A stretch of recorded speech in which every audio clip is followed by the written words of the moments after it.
ಈಗೊಂದು breaking news ಇದೆ. ಶಿವಮೊಗ್ಗ ಲೋಕಸಭಾ ಕ್ಷೇತ್ರಕ್ಕೆ ದೋಸ್ತಿ ಅಭ್ಯರ್ಥಿ ಬಹುತೇಕ ಫೈನಲ್ ಆಗಿದ್ದಾರಂತೆ. ಶಿವಮೊಗ್ಗ ಕ್ಷೇತ್ರದಿಂದ ಅಖಾಡಕ್ಕೆ ಈ ಬಾರಿ ಮಧು ಬಂಗಾರಪ್ಪ ಅವರು ಕಂಟೆಸ್ಟ್ ಮಾಡುವಂತಹ ಸಾಧ್ಯತೆ ಹೆಚ್ಚಾಗಿದೆ. ಬಹುತೇಕ ಅವರ ಹೆಸರೇ ಫೈನಲ್ ಆಗಿದೆ ಅನ್ನುವಂತ ಮಾಹಿತಿ ನಮಗೆ ಸಿಗ್ತಾ ಇದೆ.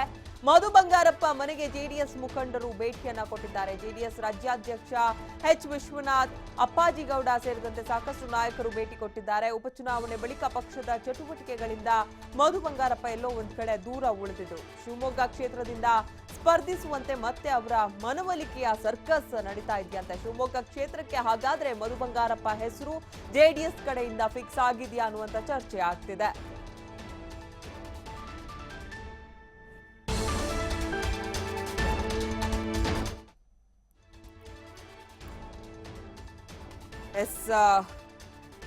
ಕಳೆದ ಉಪಚುನಾವಣೆ ಎಲೆಕ್ಷನ್ ನಲ್ಲಿ ಸೋಲು ಕಂಡ ನಂತರ ಎಲ್ಲೋ ಒಂದ್ ಕಡೆ ಮಧು ಬಂಗಾರಪ್ಪ ಪಕ್ಷದ ಚಟುವಟಿಕೆಗಳಿಂದ ಬಹಳಾನೇ ದೂರನೇ ಉಳಿದ್ಬಿಟ್ರು.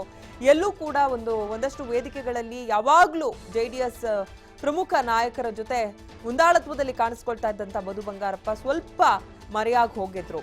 ಇವಾಗ ನಡೀತಾ ಇರುವಂತಹ ಡೆವಲಪ್ಮೆಂಟ್ ಶಿವಮೊಗ್ಗ ಲೋಕಸಭಾ ಕ್ಷೇತ್ರಕ್ಕೆ ಮತ್ತೊಂದ್ಸಲ ಮಧು ಬಂಗಾರಪ್ಪ ಅವರನ್ನೇ ಜೆಡಿಎಸ್ ಕಡೆಯಿಂದ ಕಣಕ್ಕಿಳಿಸುವಂತ ಒಂದು ನಿರ್ಧಾರವನ್ನ ಜೆಡಿಎಸ್ ನಾಯಕರು ಮಾಡಿದ್ದಾರೆ ಅನ್ನುವಂತ ಮಾಹಿತಿ ಸಿಗ್ತಾ ಇದೆ. ಅದಕ್ಕಾಗಿ ಜೆಡಿಎಸ್ ರಾಜ್ಯಾಧ್ಯಕ್ಷ ಎಚ್ ವಿಶ್ವನಾಥ್, ಅಪ್ಪಾಜಿಗೌಡ ಸೇರಿದಂತೆ ಸಾಕಷ್ಟು ನಾಯಕರು ಮಧು ಬಂಗಾರಪ್ಪ ಅವರನ್ನ ಭೇಟಿ ಮಾಡಿ ಇದೇ ವಿಚಾರವಾಗಿ ಚರ್ಚೆಯನ್ನ ನಡೆಸ್ತಾ ಇದ್ದಾರಂತೆ. ಶಿವಮೊಗ್ಗ ಕ್ಷೇತ್ರದಿಂದ ಸ್ಪರ್ಧೆ ಮಾಡುವಂತೆ ಮನವೊಲಿಕೆ ಮಾಡುವಂತ ಒಂದು ಸರ್ಕಸ್ ಜೋರಾಗಿದೆ.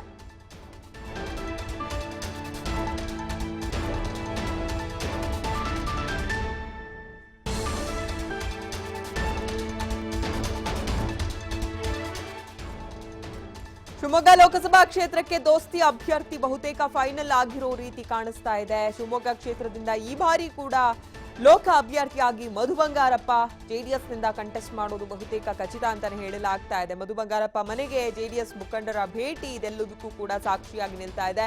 ಜೆಡಿಎಸ್ ರಾಜ್ಯಾಧ್ಯಕ್ಷ ಎಚ್ ವಿಶ್ವನಾಥ್, ಅಪ್ಪಾಜಿಗೌಡ ಸೇರಿದಂತೆ ಸಾಕಷ್ಟು ಭೇಟಿ ಕೊಟ್ಟಿದ್ದಾರೆ. ಉಪಚುನಾವಣೆ ಸೋಲಿನ ಬಳಿಕ ಪಕ್ಷದ ಚಟುವಟಿಕೆಗಳಿಂದ ಒಂದ್ ಸ್ವಲ್ಪ ಡಿಸ್ಟೆನ್ಸ್ ಕಾಯ್ದುಕೊಂಡಿದ್ರು ಮಧು ಬಂಗಾರಪ್ಪ. ಹಿಂದೆಲ್ಲ ಎಚ್ ಡಿ ಕುಮಾರಸ್ವಾಮಿ ಅವರು ಯಾವೆಲ್ಲ ವೇದಿಕೆಯಲ್ಲಿ ಇರ್ತಾರೋ ಅವರ ಪಕ್ಕದಲ್ಲೇ ಮಧು ಬಂಗಾರಪ್ಪ ಇರ್ತಾ ಇದ್ರು. ಆದ್ರೆ ಯಾವಾಗ ಉಪಚುನಾವಣೆಯಲ್ಲಿ ಸೋಲನ್ನು ಕಂಡ್ರೋ ಅದಾದ ನಂತರದ ದಿನಗಳಲ್ಲಿ ಯಾವ ವೇದಿಕೆಗಳಲ್ಲೂ ಅಷ್ಟಾಗಿ ಕಾಣಿಸ್ಕೊಳ್ಳಿಲ್ಲ. ಪಕ್ಷ ಚಟುವಟಿಕೆಗಳಿಂದ ಕೂಡ ದೂರ ಉಳಿದಿದ್ರು ಅನ್ನುವಂತ ಒಂದು ಮಾತಿತ್ತು. ಈಗ ಮತ್ತೆ ಲೋಕಸಭೆ ಚುನಾವಣೆ ಹತ್ತಿರದಲ್ಲೇ ಇರುವಂತಹ ನಿಟ್ಟಿನಲ್ಲಿ ಶಿವಮೊಗ್ಗ ಕ್ಷೇತ್ರದಿಂದ ಮತ್ತೆ ಅವರನ್ನೇ ಕಣಕ್ಕಿಳಿಸುವಂತ ಯತ್ನ ಜೆಡಿಎಸ್ ಪ್ರಮುಖರಿಂದ ನಡೀತಾ ಇದೆ.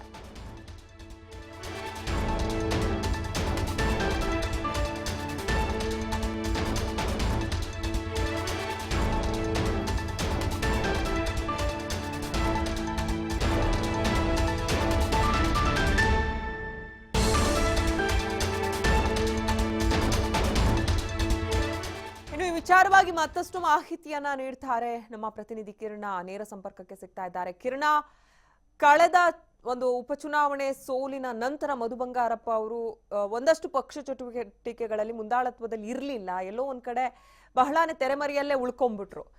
ಈಗ ಮತ್ತೆ ಶಿವಮೊಗ್ಗ ಕ್ಷೇತ್ರದಿಂದ ಮಧು ಬಂಗಾರಪ್ಪ ಅವರೇ ಕಂಟೆಸ್ಟ್ ಮಾಡುವಂತ ಸಾಧ್ಯತೆ ಇದೆಯಾ? ಏನಾಗ್ತಾ ಇದೆ ಪಕ್ಷದ ಒಳಗಿನ ಡೆವಲಪ್ಮೆಂಟ್?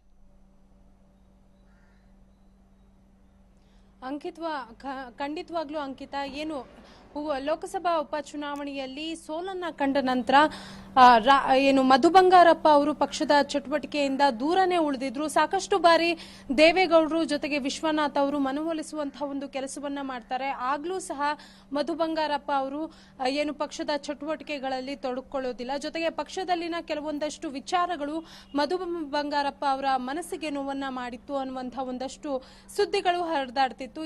ಈಗ ಏನು ಮಧು ಬಂಗಾರಪ್ಪ ಅವರ ನಿವಾಸಕ್ಕೆ ಈಗ ವಿಶ್ವನಾಥ್, ಕೋನರೆಡ್ಡಿ ಸೇರಿದಂತೆ ಅನೇಕ ನಾಯಕರು ಭೇಟಿಯನ್ನ ಕೊಟ್ಟಿದ್ದಾರೆ. ಜೊತೆಗೆ ಈಗಾಗಲೇ ಏನು ಲೋಕಸಭಾ ಚುನಾವಣೆ ಹಿನ್ನೆಲೆಯಲ್ಲಿ ಅಭ್ಯರ್ಥಿಗಳು ಯಾರ್ಯಾರನ್ನ ಸೆಲೆಕ್ಟ್ ಮಾಡಬೇಕು ಅನ್ನುವಂತಹ ಸಾಕಷ್ಟು ಚರ್ಚೆ ಜೆಡಿಎಸ್ ಪಕ್ಷದಲ್ಲಿ ವಲಯದಲ್ಲಿ ನಡೀತಾ ಇದೆ. ಈ ಒಂದು ನಿಟ್ಟಿನಲ್ಲಿ ಏನು ಶಿವಮೊಗ್ಗ ಲೋಕಸಭಾ ಚುನಾವಣೆಯಲ್ಲಿ ಮತ್ತೆ ಮಧು ಬಂಗಾರಪ್ಪ ಅವರು ನಿಲ್ಲಿ ಅನ್ನುವಂತಹ ಒಂದು ಅಭಿಪ್ರಾಯವನ್ನ ಜೆಡಿಎಸ್ ವರಿಷ್ಠರು ತೆಗೆದುಕೊಂಡಿದ್ದಾರೆ. ಜೊತೆಗೆ ಇವತ್ತು ಏನು ಮಧು ಬಂಗಾರಪ್ಪ ಅವರ ನಿವಾಸಕ್ಕೆ ಜೆಡಿಎಸ್ ವರಿಷ್ಠ ದೇವೇಗೌಡ ಅವರು ಮಧು ಬಂಗಾರಪ್ಪ ಅವರ ನಿವಾಸಕ್ಕೆ ಬರ್ತಾರೆ ಅನ್ನುವಂತಹ ಒಂದಷ್ಟು ಮಾಹಿತಿಗಳಿವೆ ಅಂಕಿತ. ಮಧು ಬಂಗಾರಪ್ಪ ಅವರ ರಿಯಾಕ್ಷನ್ ಏನಾಗಿರಬಹುದು ಅಂತ, ಯಾಕಂದ್ರೆ ನೀವು ಹೇಳಿದ ಹಾಗೆ ಒಂದಷ್ಟು ವಿಚಾರಗಳು ಅವ್ರ ಮನಸ್ಸಿಗೆ ನೋವುಂಟು ಮಾಡಿತ್ತು ಅಂತ. ಇನ್ನೊಂದು ಕಡೆ ಮಧು ಬಂಗಾರಪ್ಪ ಅವ್ರನ್ನೇ ಕಂಟೆಸ್ಟ್ ಮಾಡಬೇಕು ಅನ್ನುವಂತ ಆಗ್ರಹ ಜೆಡಿಎಸ್ ನಾಯಕರದ್ದಾಗಿದ್ರೆ ಅವರನ್ನ ಈ ಬಾರಿ ಗೆಲ್ಸ್ತೀವಿ ಅನ್ನುವಂತ ಕಾನ್ಫಿಡೆನ್ಸ್ ಹೇಗೆ? ಅಂಕಿತಾ, ಈಗಾಗಲೇ ಏನು ಹೋದ ಬಾರಿ ಸೋಲಾದ್ರೂ ಸಹ ಒಂದಷ್ಟು ಜೆಡಿಎಸ್ಗೆ ಒಂದಷ್ಟು ಮತಗಳು ಸೇರ್ಪಡೆ ಆಗಿದ್ವು ಅಂತ ಹೇಳಿದ್ರೆ ತಪ್ಪಾಗುದಿಲ್ಲ. ಜೊತೆಗೆ ಈ ಬಾರಿಯೂ ಸಹ ಒಂದಷ್ಟು ಏನು ಕ್ಷೇತ್ರದಲ್ಲಿ ಹೋಗಿ ಪ್ರಚಾರವನ್ನ ಮಾಡೋದ್ರಿಂದ ಮತ್ತಷ್ಟು ಪ್ಲಸ್ ಪಾಯಿಂಟ್ ಆಗುತ್ತೆ ಅನ್ನುವಂತಹ ಒಂದು ಯೋಚನೆಯಲ್ಲಿ ಮಧು ಬಂಗಾರಪ್ಪ ಅವರು ಸಹ ಇದ್ದಾರೆ. ಅಂದ್ರೆ ಈ ಮುಂಚೆ ಮಧು ಬಂಗಾರಪ್ಪ ಅವರು ಹೇಳಿದ್ರು, ನಾನು MLC ಸ್ಥಾನಕ್ಕೆ ಹೋಗೋದಿಲ್ಲ, ನಾನು ಯುದ್ಧದಲ್ಲಿ ನಿಂತು ಹೋರಾಡ್ತೇನೆ ಅನ್ನುವಂತಹ ಒಂದು ಹೇಳಿಕೆಯನ್ನ ಕೊಟ್ಟಿದ್ರು. ಅಂದ್ರೆ ನಾನು ಚುನಾವಣೆ ಮೂಲಕ ಗೆದ್ದು ಏನು ಎಂಟ್ರಿಯನ್ನ ಕೊಡ್ತೇನೆ, ಹಾಗಾಗಿ ಹೋಗೋದಿಲ್ಲ ಅನ್ನುವಂತಹ ಒಂದು ಹೇಳಿಕೆಯನ್ನ ಕೊಟ್ಟಿದ್ರು. ಅಂದ್ರೆ ಒಂದ್ ಕಡೆ ಮಧು ಬಂಗಾರಪ್ಪ ಅವ್ರಿಗೂ ಲೋಕಸಭಾ ಚುನಾವಣೆಯಲ್ಲಿ ಸ್ಪರ್ಧೆ ಮಾಡೋದು ಆಸಕ್ತಿ ಇದೆ ಅನ್ನುವಂತಹ ಒಂದು ಮಾಹಿತಿಯೂ ಸಹ ಲಭ್ಯವಾಗ್ತಾ ಇರುವಂತದ್ದು. ಅಂಕಿತಾ, ಓಕೆ, ಧನ್ಯವಾದ ಕಿರಣ ತಮ್ಮೆಲ್ಲ